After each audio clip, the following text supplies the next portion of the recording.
Assalamualaikum warahmatullahi wabarakatuh. Kami wakil daripada SMK 18 Shah Alam Selangor. Senarai nama ahli kumpulan kami ialah Sufia Hana, Laila An-Nisa, Nur Aisyah Damia dan Mardiah. Pada hari ini kami ingin bentangkan idea produk kami yang diberi nama Al-Filter. Masalah yang dihadapi ialah kertas-kertas yang mengandungi ayat suci Al-Quran tidak boleh dibuang sewenang-wenangnya kerana perlu dijaga kesuciannya.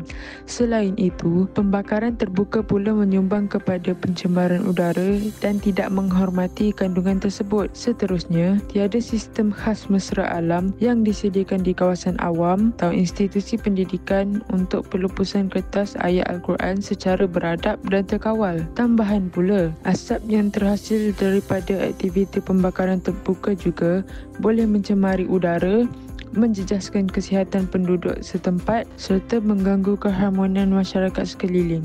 Isu pelupusan kertas yang mengandungi ayat Al-Quran sering menimbulkan kebimbangan dari segi adab dan pencemaran alam sekitar. Sebagai usaha menyelesaikan masalah ini, kami telah mereka bentuk sebuah insinerator mudah ahli khas.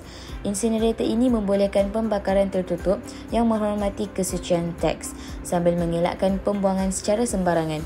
Lebih penting, ia direka bentuk secara mesra alam menggunakan tong besi terpakai dan dilengkapi sistem penapisan asap 2 lapis. Gabungan arang aktif dan HEPA filter membantu menapis asap sebelum dilepaskan ke udara. Projek ini bukan sahaja memelihara nilai agama, malah turut menyemai kesedaran sivik dan menyokong pemeliharaan alam sekitar. Inilah solusi beradab dan lestari untuk masa depan yang lebih bersih dan bermaruah. Al-Filter ini mengandungi 2 bahagian, iaitu ruang pembakaran dan ruang penapisan. Kertas-kertas yang mengandungi ayat Al-Quran akan dibakar dalam ruang pembakaran dan secara automatik, abu yang terhasil akan terkumpul di dalam dulang abu. Abu-abu yang terhasil akan menjalani proses pelupusan yang betul mengikut hukum syarak yang telah ditentukan. Asap yang terhasil pula akan melalui 2 penapis, iaitu pan karbon aktif dan penapis HEPA untuk menyerap gas toksik dan bau serta menapis zarah pepejal halus dan kemudiannya dibebaskan melalui cerobong asap. Antara bahan-bahan yang digunakan untuk menghasilkan produk ini ialah tong besi atau tong minyak, plat besi berlubang,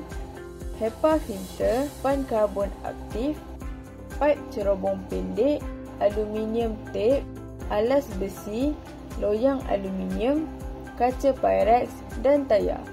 Kesemua kos bahan ini dianggarkan berharga RM50 hingga RM70.